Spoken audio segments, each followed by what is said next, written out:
देखें कि beggars can't be choosers.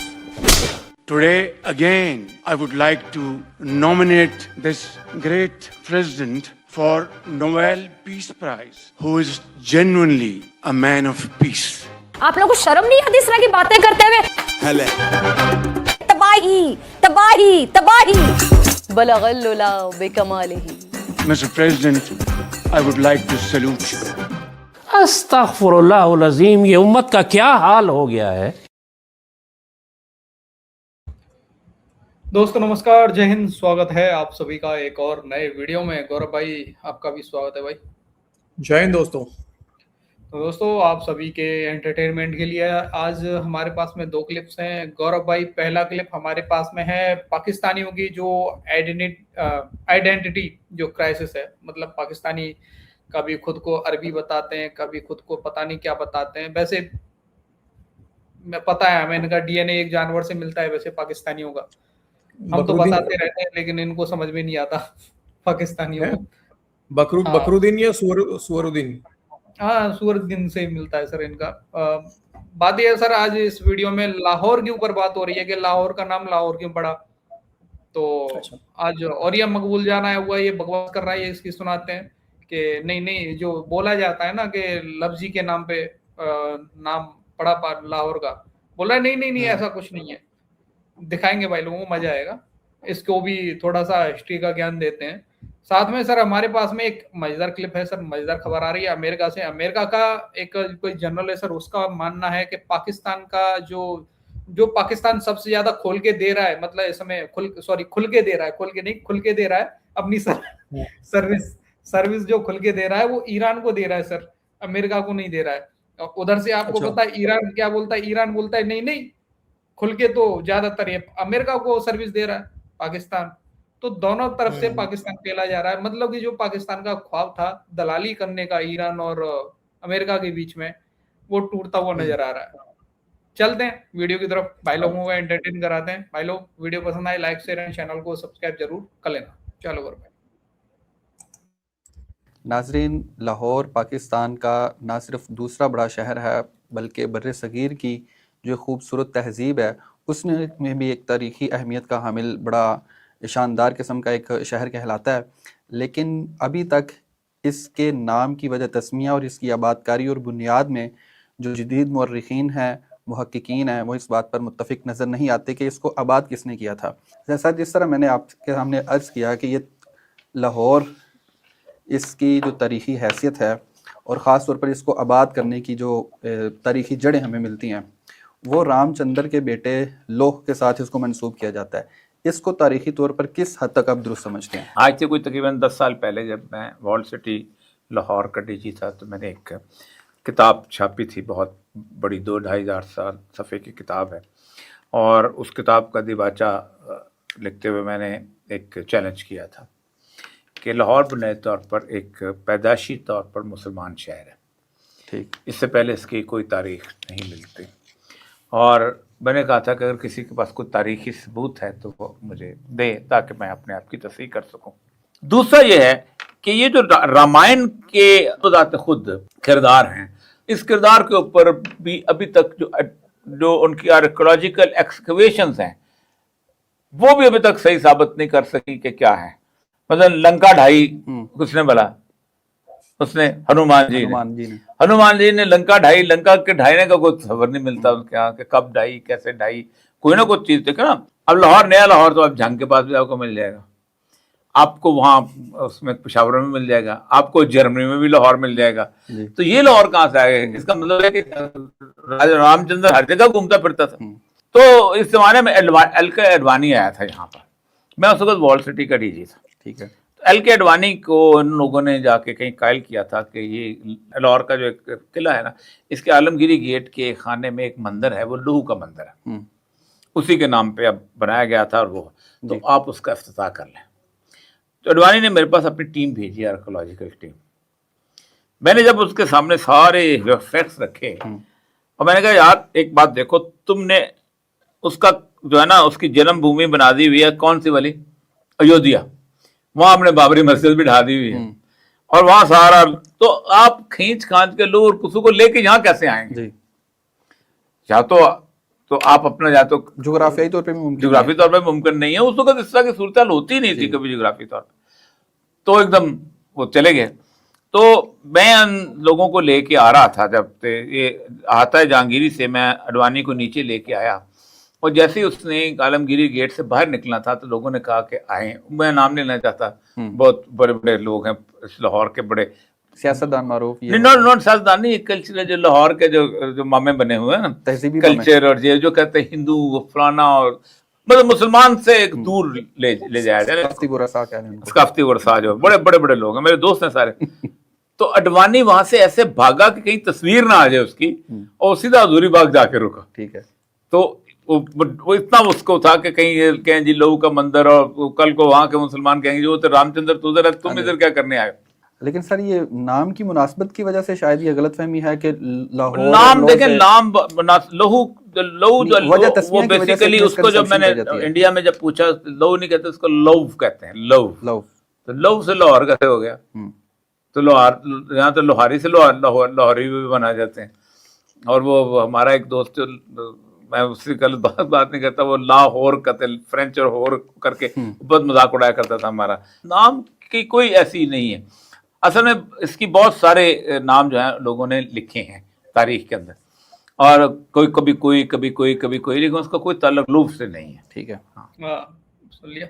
इसके साथ साथ पाकिस्तान, लाल कृष्ण आडवाणी जी भी ना जब गए होंगे, इनकी अगर बातचीत हो भी गई होगी इनके साथ में, तो इनका लॉजिक सुन के सर वो भी माथा पटक के वापस आ रहे होंगे, बोल रहे हैं साला कहा। मैं चैलेंज करता हूँ क्यों तुम लोगों को, तुम लाहौर फोर्ट के अंदर में एक टेंपल है सर, अब तो खाली पड़ा हुआ है, ठीक है, उसकी तुम जरा जांच कर लो एक बार, उससे पुराना अगर वहां मस्जिद मिल गया तो फिर तुम बताना जो बोलो सो।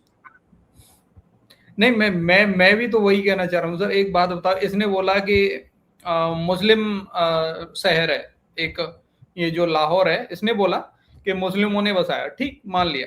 अब उसके तुम्हारे किले के बीचों बीच लव जी का मंदिर कहां से आ गए बे, अगर तुम्हारे मुस्लिमों ने वहां पे ये मतलब शहर बसाया तो तुम्हारे तो इस्लाम में है नहीं मंदिर बनाना, नहीं तुम्हारे इस्लाम में तो है नहीं मंदिर बनाना, वो तो तोड़ना है ना सर, वो तो पाकिस्तानियों के साथ तोड़ना है सर, तोड़ा है इन लोगों ने तो मंदिर है वहां पे यार, बनाया कहाँ है, तोड़ा है। अच्छा, तो वो मंदिर कहां से आ गया लव जी का? इनका तो डीजीआई इस पर खुद ही कहता है कि काफिरों से, मतलब खुद कोई आयत वायत कोड करके कह रहा होता है कि काफिरों से दोस्ती करना वो नहीं है, हम मतलब हमारे इधर से नहीं है ऐसा कुछ भी, ठीक है। खैर वो सब छोड़ो ना, लेकिन मुझे लगता है ना सर, ये जो पाकिस्तानी लाहौर नहीं कहते, लाहौर कहते हैं, ठीक है। मैं बताता हूँ सर ये कहते क्यों होंगे, क्योंकि इनको लेने की आदत है, तो लाहौर, तो हौर को सर और को इन लोगों ने हौर कर दिया, ठीक है, लो और लो की जगह पे सर लाहौर कर दिया इन लोगों ने। मैंने सर एआई से सर्च मारा, भाई लोग आप भी सर्च मार सकते हो बाय द वे। देखो लव का मतलब वो इंग्लिश वाला लव नहीं है, वो इंग्लिश वाला नहीं है, लव का मतलब लावा होता है सर, लावा कुछ वाला। हाँ, लव का मतलब होता है लावा के नाम पे उनका लव रखा गया। लव मतलब लाहौर, अब लोहा भी हो रहा है सर, लावा में लोहा भी होता है, लाहौर, ठीक है। हौर को एक स्थान के रूप में भी यूज किया जाता था उस टाइम पे, मतलब कोई फारसी उधर साइड के लोग मतलब हौर को स्थान के रूप में इस्तेमाल करते थे। स्थान हो गया, पुर हो गया, जैसे पुर लगा देते हैं। इसका नाम सर क्या लव कोट भी हुआ करता था किसी टाइम पे, लाहौर का नाम लव कोट, लवपुर भी होता था किसी टाइम पे लाहौर का नाम। तो बाद में हुआ है लाहौर, तो इन मुस्लिमों ने आके लाहौर मैं कह रहा हूँ सर, वही तो मैं कह रहा हूँ सर, लो और, ठीक है, और कोई हो कहते हैं लो और, तो इनको ज्यादा लेने की आदत है सर, तो लो और कर रहे हैं सर, और कुछ नहीं है, ठीक है। मामला यही है सर, मतलब अजीब लोग हैं यार। वो पहले सबसे पहले तो लाहौर के अंदर यार हिंदू और सिख थे सबसे ज्यादा यार। ये लॉजिक से इनसे बहस नहीं कर सकते मेरे भाई, लॉजिक से इनसे बहस नहीं कर सकते हो, ठीक है। इनके पास वो है नहीं तो कहां से बहस करोगे। अब वैसे सही बात है, इनका डीएनए वैसे वो सुअर से ही मिलता है, ये वहीं से आए हैं, ये है ही नहीं, हिंदू हो ही नहीं सकते, इनका हिंदू डीएनए हो ही नहीं सकता सर इन सुअरों का। चलो दिखाते हैं, चलो सर, चलो चले दलाली दिखाते हैं इनकी। इसके साथ अब पाकिस्तान से रिलेटेड है। अल अरेबिया ने एक खबर जारी की, उसने कहा जी पाकिस्तान ने अब्बास अरागची साहब और कालीबॉफ साहब को दावत दी है कि आप इस्लामाबाद आए ताकि यूएस के साथ अगर मुज़ाकरात आगे बढ़ने हैं तो आपके साथ बात की जा सके। अब ये अल अरेबिया की स्टोरी है, लेकिन अगर पासदारान की स्टोरी देखी जाए तो मुझे लगता है कि ये जो दौरा होगा ये कोई मशकूक ही होगा, इसके कोई कामयाब होने के चांसेस नहीं है। उसके भी मामलात बड़ी तेजी से ट्विस्ट आ रहे हैं। एक तो पाकिस्तान का इसमें किरदार खत्म होता हुआ नजर आ रहा है। फॉक्स न्यूज पर अभी अमेरिकी जर्नल ने खुद इंकशाफ किया कि पाकिस्तान का झुकाव ईरान की तरफ है, कतर की तरह, इसलिए हम इन पे एतमाद नहीं कर सकते। और ये मेरे ख्याल में फील्ड मार्शल के लिए बहुत बड़ा झटका है, क्योंकि इस वक्त तो पाकिस्तान की तरफ से आपको पता है बिन बुलाए मेहमान की तरह मुज़ाकरात की कोशिश है। अब ट्रंप इस वक्त जो है वो सऊदी अरब, अरब अमारात और कतर को, बल्कि इनके साथ बल्गारिया तक को शामिल करने की बात कर रहे हैं कि किसी तरह यहाँ हम कोई ईरान को मनाने की कोशिश कर लें। और यहाँ जाहिर है फील्ड मार्शल का तो कोशिश यही है कि कहीं ना कहीं किरदार मिल जाए।